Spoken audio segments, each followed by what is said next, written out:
আল্লাহ রাব্বুল আলামিন হযরত ইব্রাহিম আলাইহিস সালামকে বিভিন্ন পরীক্ষা করেছিলেন। তার মধ্য থেকে বড় পরীক্ষা ছিল আল্লাহ হযরত ইব্রাহিমকে নমরুদের আগুনে ফেলেছিলেন।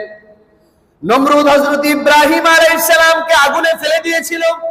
আগুনে ফেলে দেওয়ার আগে বড় একটা কুণ্ডলী বানাইছিল। ওই বড় কুণ্ডলীর মধ্যে সে 40 বছর পর্যন্ত আগুন জ্বালাইছিল। আগুন জ্বালানোর পরে হযরত ইব্রাহিমকে যখন চরকা দিয়া আগুনের কুণ্ডলীর মধ্যে ফেলাবে, তার আগে তারা হযরত ইব্রাহিমকে উলঙ্গ করে দিয়েছিল। নাউজুবিল্লাহ বলেন।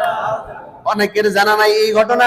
হযরত ইব্রাহিমকে আগুনে ফেলানোর আগে ওই নমরুদ উলঙ্গ করেছিল। হযরত ইব্রাহিমের পুরা শরীরের কাপড় খুলে দিয়েছিল। জোরে বলেন না নাউজুবিল্লাহ। এই যে ইব্রাহিমের শরীর থেকে কাপড় খুলে ফেলা হয়েছে, এর পুরস্কার